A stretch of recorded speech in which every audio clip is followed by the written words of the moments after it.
Platão acusa os sofistas de praticarem a antilogique e a erística, tendo como resultado a misologia.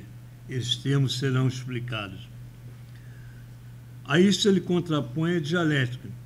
Esses conceitos são fundamentais para uma boa compreensão da divergência entre socrático-platônica e a concepção sofista do discurso filosófico, como esse mostra com maior força expressiva numa polêmica.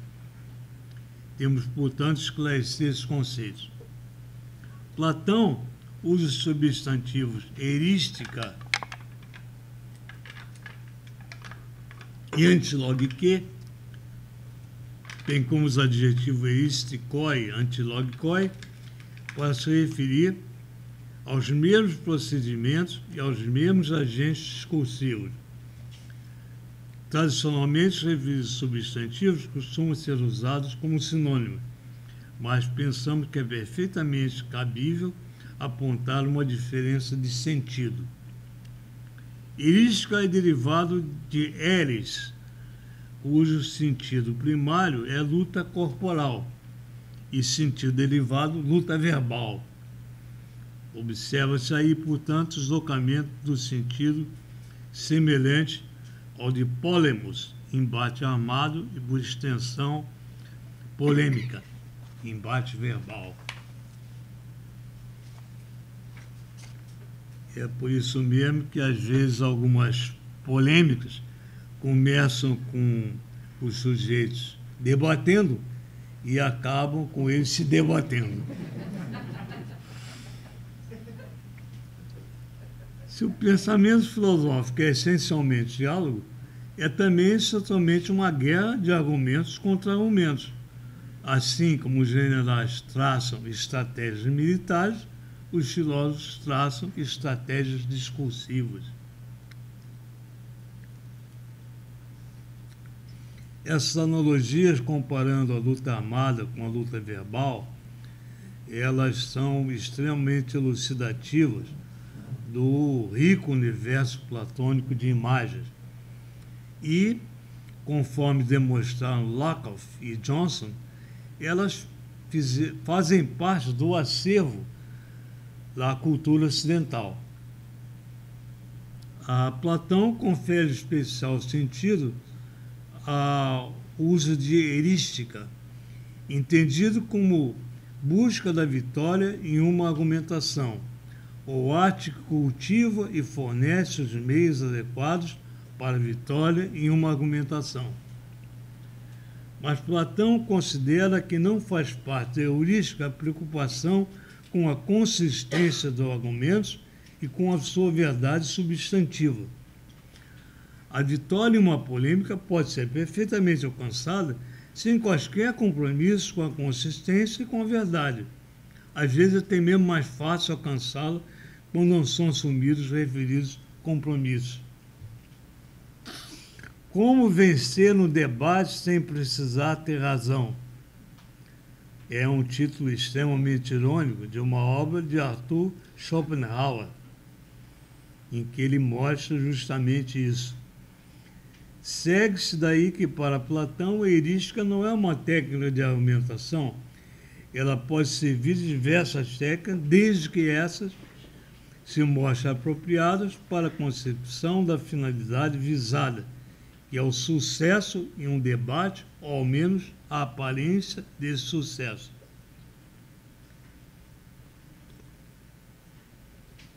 Desse modo, os mais diversos tipos de falácias, ambiguidades, anfibolias, longas e relevantes perorações, podem levar à finalidade, reduzir ao silêncio o opositor em um debate. Platão observa um interessante desempenho no caso dos irmãos Eutidemo e Dionisodoro. No diálogo Eutidemo, eles se mostram tão eficazes na prática da heurística que são capazes de refutar qualquer proposição, independente desta mesma ser verdadeira ou falsa. Já o filósofo Sexto Empírico, um grande historiador do ceticismo, e ele mesmo um cético, reforça essa imagem platônica dos sofistas quando afirma que Protágoras e Gorgias simplesmente aboliram o critério de verdade.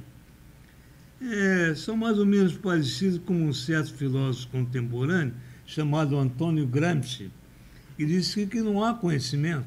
Conhecimento é uma coisa que é impossível, portanto só resta a ideologia e ao mesmo tempo só resta a arte de passar uma boa baba de quiabo no interlocutor.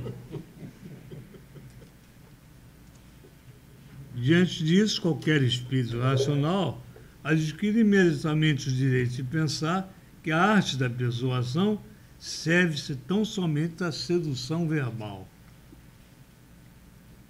Diferentemente da heurística, antilogique é uma técnica específica de argumentação que consiste em partir da premissa adotada pelo oponente, estabelecer uma proposição contraditória em relação à mesma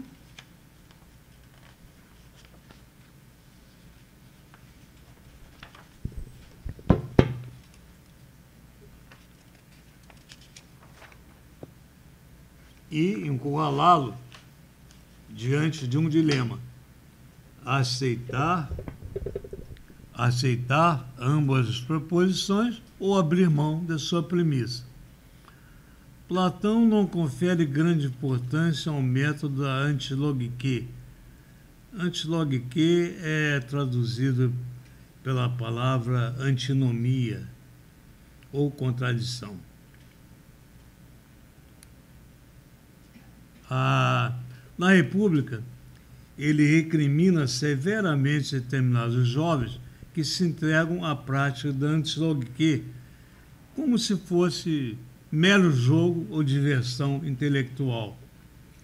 Entende que isso é desconsiderar a preocupação da dialética com a verdade e, o que é pior, reforçar a distorcida concepção de que a filosofia nada mais é que um joguinho interessante ou uma espécie de passatempo sem quaisquer consequências éticas nem epistemológicas.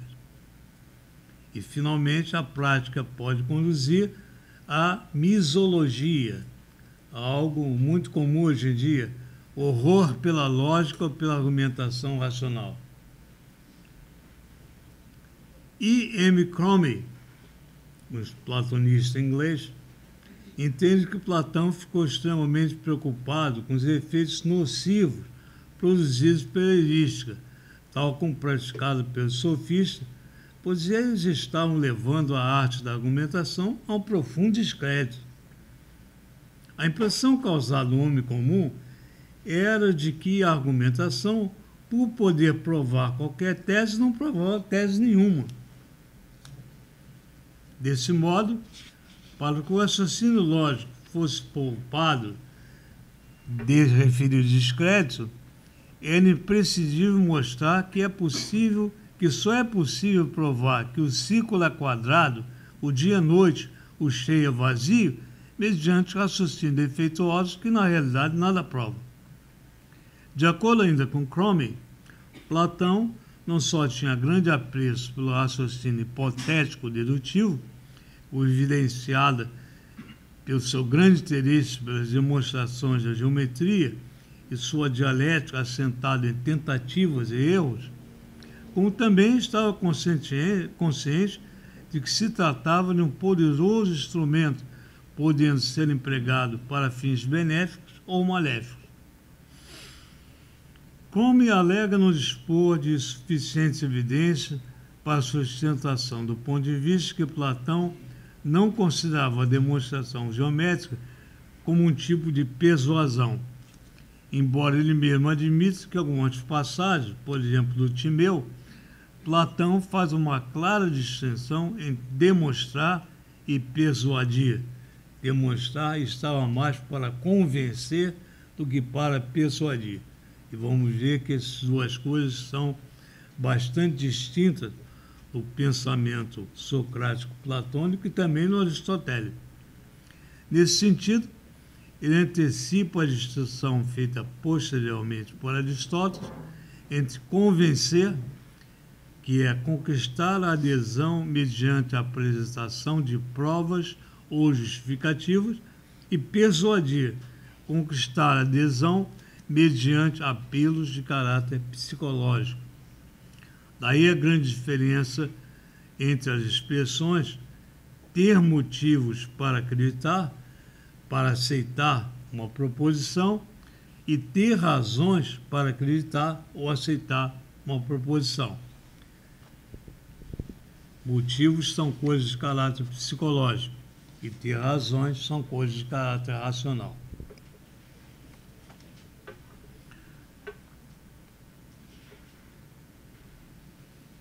No entanto, nós pensamos que o verdadeiro problema enfrentado por Platão não consistia em estabelecer diferenças entre o peculiar modo através do qual um geômetra demonstra o teorema e o peculiar modo através do qual um sofista persuade um incauto servindo-se de um argumento falacioso ou de quaisquer artifícios de sedução verbal. Grandes conhecedores da teoria da argumentação, Chaim Perelman e Obrecht Teca, fazem uma observação que reforça o nosso ponto de vista. Dizem eles: o que confere ao diálogo como gênero literário e à dialética, como concebeu Platão, um alcance eminente, não é a adesão afetiva de um interlocutor determinado entre uma multidão de outros auditórios, mas a adesão de uma personagem qualquer que seja, não pode senão se inclinar ante a evidência da verdade, porque sua convicção resulta de uma confrontação cerrada de seu pensamento com o do orador. Não seria certo que a adesão do interlocutor fosse obtida unicamente graças à superioridade dialética do orador. Aquele que cede não deve fazê-lo por ter sido vencido num combate erístico, mas é pressuposto que se inclinou ante a evidência da verdade. É o diálogo, tal como enfocado aqui, não deve constituir um debate onde convicções estabelecidas e opostas são defendidas por seu partidário respectivo, mas sim uma discussão onde os interlocutores buscam honestamente e sem parti pris a melhor solução de um problema controvertido.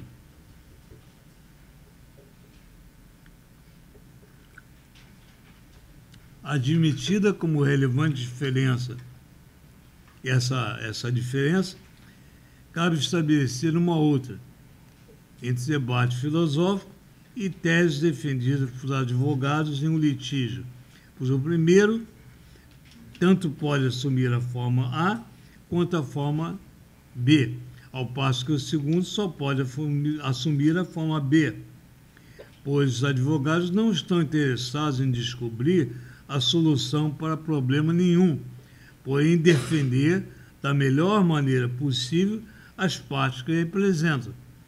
Se não procedessem assim, poderiam ser acusados de patrocínio infiel. Mas isso não significa dizer que se trata necessariamente de uma forma de heurística, porém implica um resultado que não há lugar para empate nem impasse, só há lugar para uma tese vencedora e uma vencida. Lá havia o verdadeiro problema enfrentado por Platão e que continuamos enfrentando hoje, consiste em encontrar lugar para a argumentação filosófica situado entre o rigor dedutivo da lógica e da matemática, que não pode ser reivindicado por ela, e a força da sedução verbal, que deve ser veementemente rejeitada por ela. A filosofia não é litígio judicial, nem propaganda política, e menos ainda campanha publicitária. Contudo, isso não significa dizer que Platão não tenha feito importantes contribuições para a caracterização da argumentação informal de discurso filosófico, contribuições estas posteriormente complementadas por Aristóteles. Ele reconheceu a existência de meios legítimos e ilegítimos de conquistar a adesão de um oponente a uma polêmica, mas não chegou a oferecer uma teoria da argumentação falaciosa, coisa elaborada por Aristóteles nas suas refutações dos sofistas, através de preciosa e precisa caracterização de tipos de falácias e seus mecanismos de construção. A maior contribuição de Platão nesse sentido foram os elenkoi, as refutações socráticas. Elenkos, em grego, é refutação. Elenkoi, refutações. Assumindo o pressuposto de que as falas colocadas na boca de Sócrates, assim como a estrutura de desenvolvimento das polêmicas socráticas com os sofistas, são elaborações do gênero filosófico de Platão, podemos surpreender nas refutações exercitadas por Sócrates aos oponentes uma refinada técnica de refutação. Pensamos que é o senhor discutir até que ponto essa técnica era realmente usada por Sócrates e até que ponto resultou de uma elaboração posterior feita por Platão.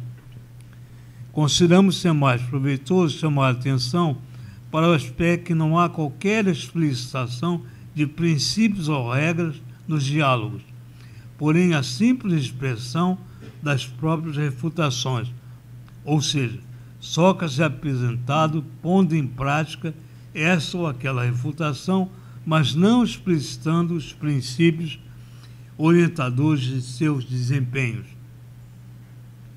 De acordo com Gregory Vlastos, há diversos tipos de elenkoi, porém podem ser reduzidos a um elencos padrão, que funciona assim. Primeiro passo: o oponente, um sofista, afirma P, uma proposição qualquer. Segundo passo: Sócrates considera P falsa e prepara uma refutação. Terceiro passo: Sócrates procura estabelecer uma concordância em relação às premissas Q e R. Quarto passo: Sócrates argumenta no sentido de que Q e R acarretam não P. Quinto passo: o oponente concorda com ele. Sócrates conclui então mostrando que se não P é verdadeira, então P é falsa. Aí é uma simples tabelinha de verdade que nós aprendemos em lógica, uma proposição e sua negação, se uma é verdadeira, a outra é falsa inversamente. Não discutiremos se o elenco padrão proposto por Vlastos está ou não em jogo o esquema lógico da reductio ad absurdum, redução ao absurdo. Eu gosto mais da reductio ad ridículo. Essa técnica foi praticada por um sujeito chamado Voltaire, que eu sou grande admirador. Não discutiremos se o elenco pode ser reduzido a reductio ad absurdum, tal como havia sido usado pela técnica aporética de Zenão de Oleia, aquele filósofo fantástico que provou que uma flecha em movimento não está em movimento, está parada. É uma aparência enganosa. E Jorge Lucini foi andando de um lado para o outro.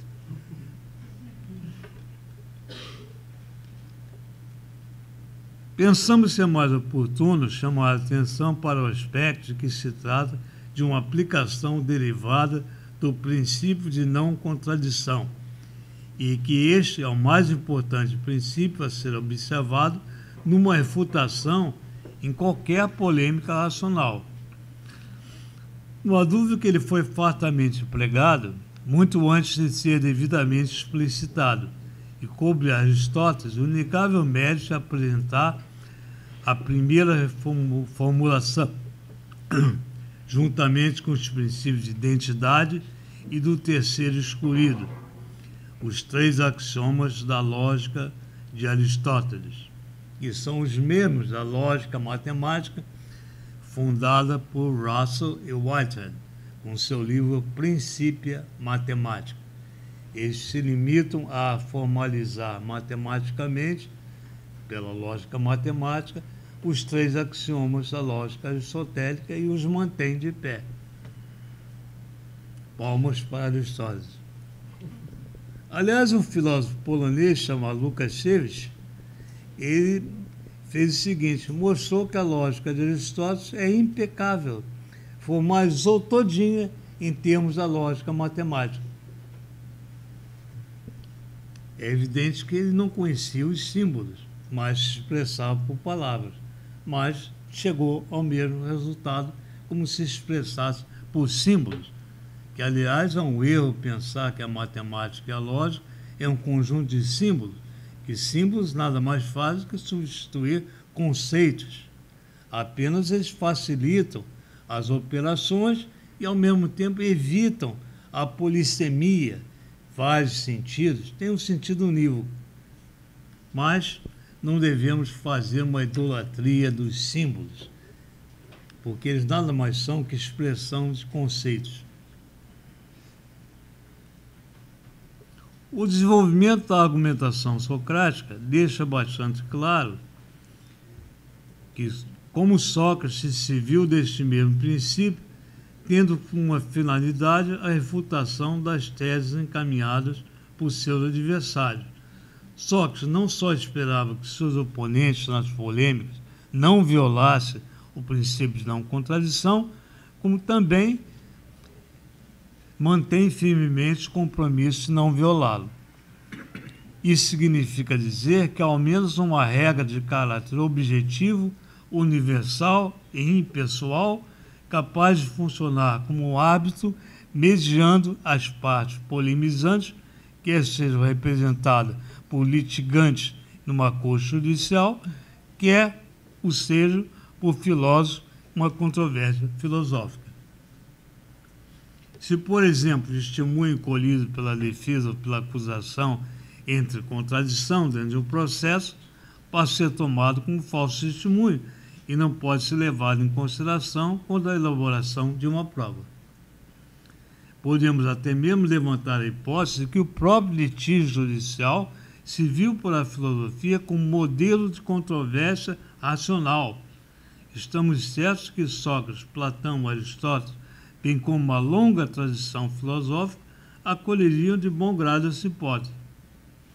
Contudo, não podemos dizer o mesmo dos sofistas, tanto no que se refere aos que travaram polêmica com Sócrates na Atenas do século V, como no que se refere à sua longa linhagem através da história da filosofia que chegou até mesmo ao cenário contemporâneo.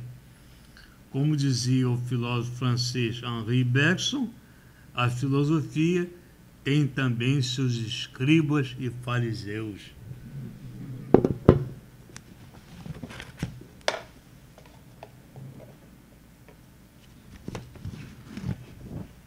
Eu não sei se valeria a pena continuar, eu acho que eu já ocupei bastante tempo.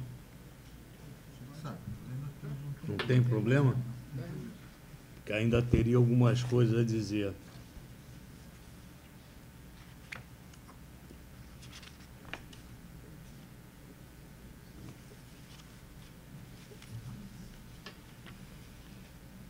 É negar, no entanto, que podemos fazer se em uma discussão filosófica é mostrado que uma parte polemizante incorreu em uma petição de princípio, suscitou uma redução absurda ou coisa semelhante, mas apesar disso não se considera refutada, porque não reconhece a legitimidade de quaisquer princípios de refutação capazes de mediar com magistrados imparciais uma controvérsia. Não podemos fazer nada, a não ser declarar a impossibilidade de um debate racional em quem refuta A não é B nem C, porém o logos. A não aceitação das regras desse jogo impossibilita sua prática. Resta, contudo, a sedução verbal, que para usar o lema anárquico e anômico de Paul Feyerabend, anything goes, vale tudo.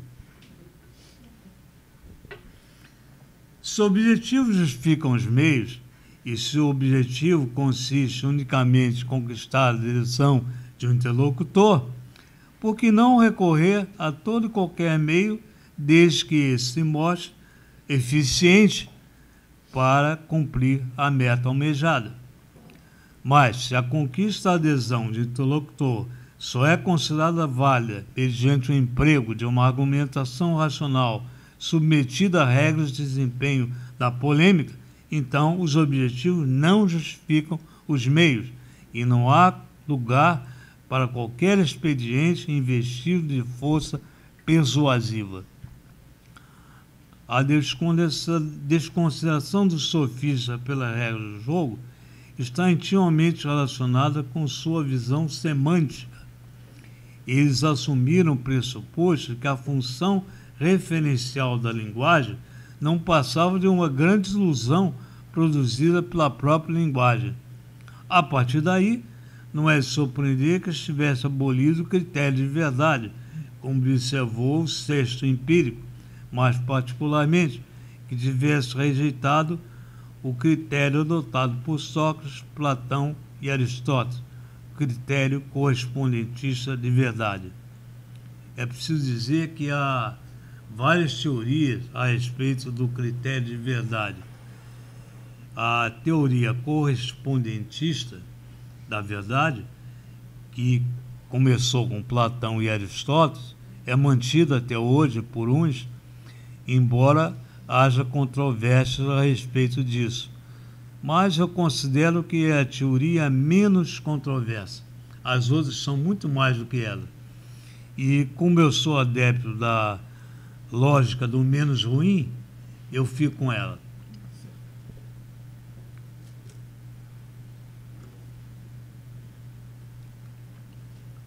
Na sua formulação genérica, a teoria correspondentista estabelece que a verdade é uma adequação entre uma proposição, que é algo da linguagem, e um estado de coisas, encontrável na realidade. Entre uma proposição. Ora, se não podemos usar a linguagem para fazer referência a coisa nenhuma, tal como sustentavam os sofistas, como poderemos sustentar que podemos fazer afirmações verdadeiras por estarem adequadas à realidade? Se, por exemplo, afirmamos este gato é branco diante de um animal que é um gato e apresenta a referida cor, mas não fazemos referência a nada, como podemos alegar que a coisa presente possui a propriedade vinculada pelo adjetivo branco?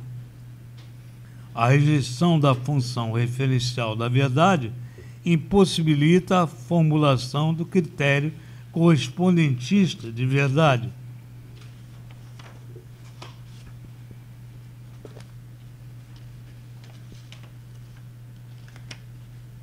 Para todos os efeitos, Sócrates, Platão e Aristóteles, assim como uma longa tradição, passando por São Tomás de Aquino, Kant e Frege, e chegando ao nosso tempo, assume que a linguagem apresenta uma função referencial, que pode ser formulado um critério correspondentista de verdade. Porém, os sofistas, os céticos e os idealistas incuráveis de todos os tempos costumam pôr em questão estes dois pontos, seja propondo um critério coerentista, seja simplesmente rejeitando a possibilidade de qualquer critério de verdade. O critério coerentista é muito interessante porque ele é aplicável à lógica e à matemática, a disciplinas que têm um caráter formal.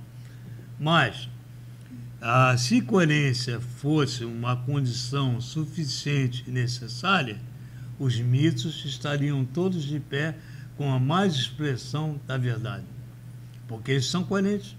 Até a ficção é coerente. Nós podemos encontrar coerência até na ficção. O problema é, coerência é necessária, mas não é suficiente. É preciso haver se há uma adequação daquele todo coerente com a realidade a qual ele se aplica.